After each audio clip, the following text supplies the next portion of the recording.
Great. So now let's do the other side. The other side says, first, this is like a step 0, the most important. Don't interrupt.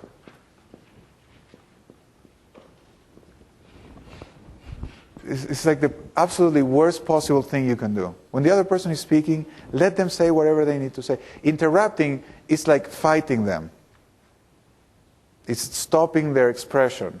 And in a way, it's a defensive move that validates their attack. Imagine someone walked up to me and said, Fred, you're the ugliest woman I've ever seen. And I react and say, you can't say that to me. Something's weird there.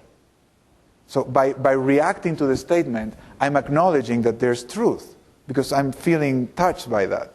So if I can just breathe and let them say whatever they say, because what they say is not about me. What they say is just what they say.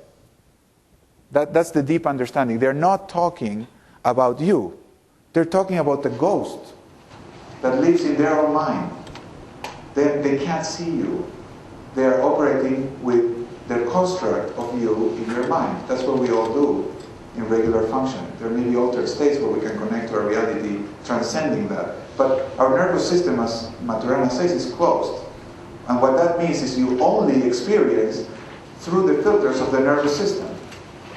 So your mental model shapes your reality. The Matrix is not just a movie. There is a construct where you are articulating reality according to some preconceived notions. And that's always happening. So you don't interrupt. You just let them say whatever they need to say, because that's what they see. You get curious about that. The next is you do a detox summary. This is a pretty subtle move, and it may take a while to learn. But a detox summary is to check with them, but instead of saying exactly what they say, you're checking with them, but you're giving them the statement that's detoxified. So somebody says, we're wasting our time here. Sounds to me like you're impatient. You bet I am, of course. Okay, well, let me understand. What would you like to be doing instead of what we do? Now you're working. But if you say, okay, I understand we're wasting our time. No, that doesn't work. So you're taking the hit. But if you say, no, we're not, well, that doesn't work either. You're punching them back. But if you say, okay, I hear your impatience. What would you suggest we do? Now you're drawing them in, but also challenging them a little bit. What would you do different? So this detox summary, it's telling the other person you're listening to them, acknowledging them, but also taking the edge out of their statement. That's what allows you to play the two sides. Step number 2, then, would be ask for their reasoning. And there are several ways of doing it in the paper you can find. But one way would be ask for an example. So could you give me an example at a time when you felt I went too long? Or if that happens again, could you raise your hand? Because that's a real example that helps me understand your standards and what's important to you. And 3, you ask for a suggestion. This doesn't mean you're going to take the suggestion. It just says, what would you do in my place? Or what would you suggest we do? Can't hurt. If the person doesn't know, I say, yeah, this is a difficult problem. But now you've diffused the intensity of the interaction. If they know what to do, they might have a really good idea. And then say, great, I hadn't thought of that. Let's do it. And it's like, what? I thought I was having a fight with you. Fight? No, I don't have a position. I'm going to recommend a movie as I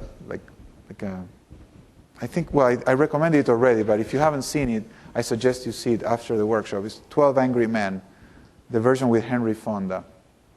It's a very powerful movie. It illustrates this over and over and over again. He's just inquiring and saying, I don't know.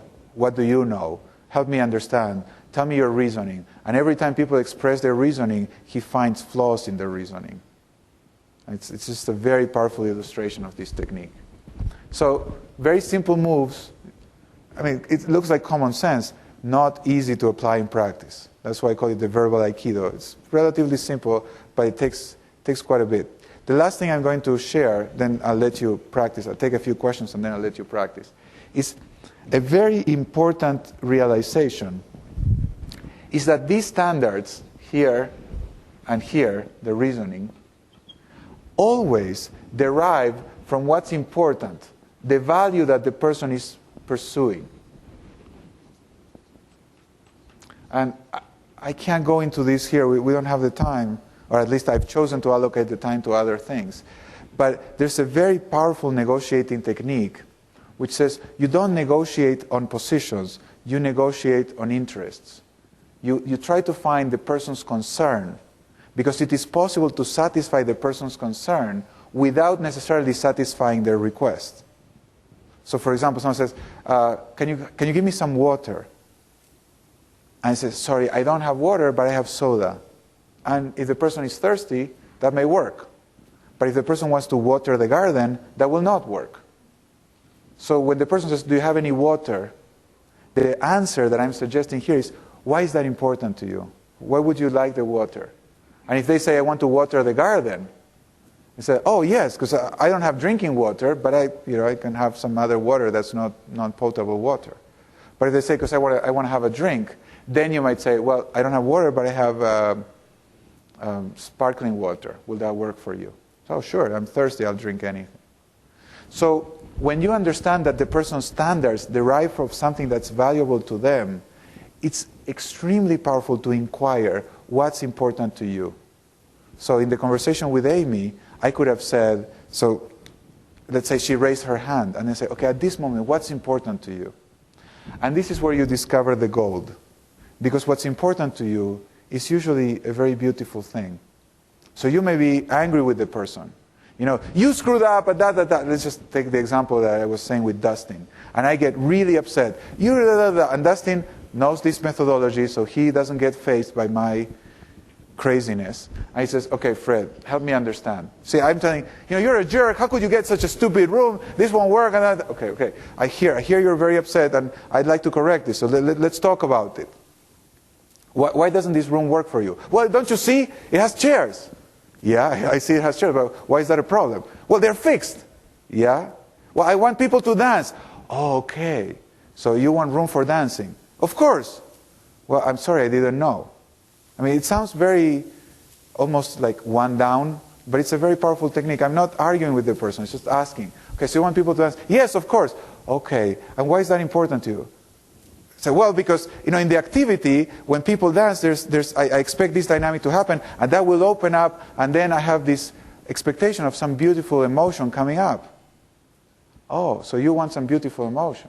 I want that too. Okay, let's work together to make that happen.